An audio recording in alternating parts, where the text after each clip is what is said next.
suis algérienne et française, donc appartenant à une double culture, à un double espace, aux deux rives de la Méditerranée. Et je crois que cette double appartenance a guidé tout mon parcours. Je suis fondateur et CEO de Shifco, qui est une entreprise basée en France, en Tunisie et qui s'étend aujourd'hui aux États-Unis. Après une carrière d'un peu plus de 8 ans dans le conseil en stratégie et en management chez Bearing Point en France, j'ai décidé de lancer mon cabinet de conseil en stratégie et en management à Alger pour accompagner le développement économique et le développement des entreprises algériennes et internationales.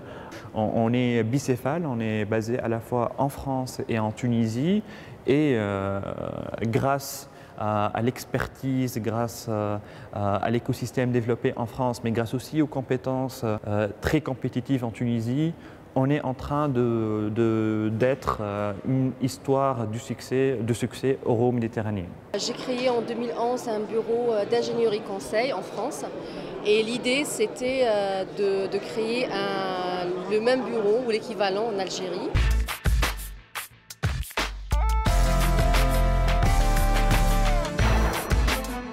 Je crois qu'on a une double preuve à faire dans nos pays d'origine.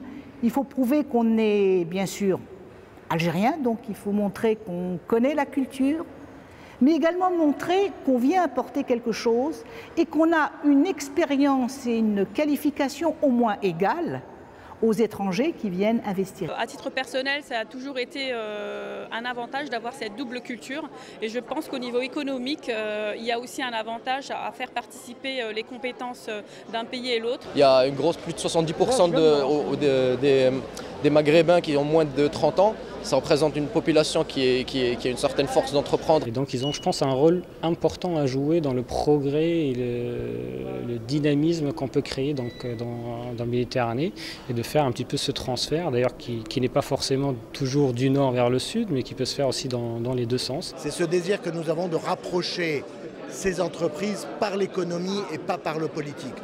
C'est un mariage entrepreneurial qui peut être très profitable à tout le monde. Et nous en avons besoin, au nord comme au sud. Les gens qui ont la chance d'être franco-algériens, franco-marocains, franco-tunisiens sont un atout considérable et pour leur pays d'origine et évidemment pour la France. Ces gens-là, ils sont des relais de confiance, des relais d'affaires, ils ont des facilités culturelles qui peuvent développer des contacts, des réseaux d'affaires, des entreprises au sud de la Méditerranée. On est convaincu aujourd'hui, et la Tunisie a toujours eu cette vision, c'est que quand on crée une entreprise, on doit avoir une vision à l'international, vu la taille du marché déjà, mais une entreprise, pour qu'elle se développe, elle doit penser à l'export et les talents de la diaspora sont capables de créer ce pont-là.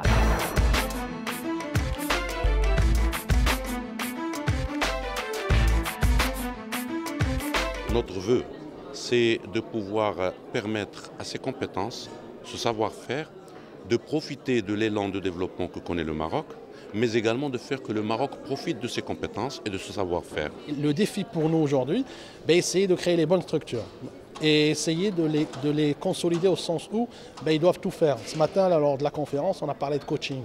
Le coaching au Maroc, on en a de plus en plus besoin. Moi, je passe ma vie tous les jours à recevoir des start-upers qui viennent me voir, qui sont parfois très bons techniquement, mais qui n'ont aucune idée du go-to-market. Malheureusement, il n'y a pas d'accompagnement. Et c'est là où nous, on essaie de travailler avec les organismes d'État pour pouvoir les aider à développer un programme d'accompagnement pour qu'il y ait plus de réussite. Parce que bon, donner l'argent à un jeune qui sort de l'université, peut-être il a une expertise technique, mais il n'a aucune expertise managériale ou de création d'emplois. Les dispositifs d'aide au retour que le gouvernement français, par exemple, a mis en place depuis un certain nombre d'années, il faut rompre avec ce système et les moyens qui sont mis à disposition de ces aides au retour, les consacrer finalement au développement économique, à l'entrepreneuriat. Le second point, c'est corollaire à celui-là, c'est de pouvoir finalement mettre en place des moyens qui permettraient financièrement de soutenir ces porteurs de projets, ces investisseurs. Là, il y a des problèmes extrêmement compliqués en termes de visa, c'est long. Malgré qu'il y a des processus accélérés pour la partie business, ça reste long parce que l'échelle de temps du client n'est pas la même que l'échelle du temps de l'administration. 15 jours de visa, c'est 15 jours de retard sur un projet. La première des choses à faire, c'est de faire comprendre aux hommes politiques, à notre président, au président des assemblées, au président des groupes d'amitié, la puissance que représente cette diaspora franco-maghrébine. Je pense qu'en Europe, on a un enjeu qui est celui de la valorisation de ces binationaux.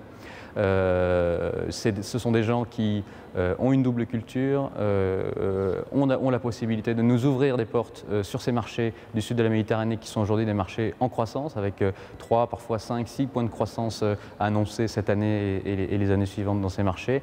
Et on ne fait pas l'effort de valoriser cette binationalité et cette richesse culturelle qui est chez nous. On a des expériences de monsieur Untel, de monsieur Kalal, de monsieur Ahmed, de monsieur Untel, et on n'a pas la conceptualisation, on est dans l'expérimentation.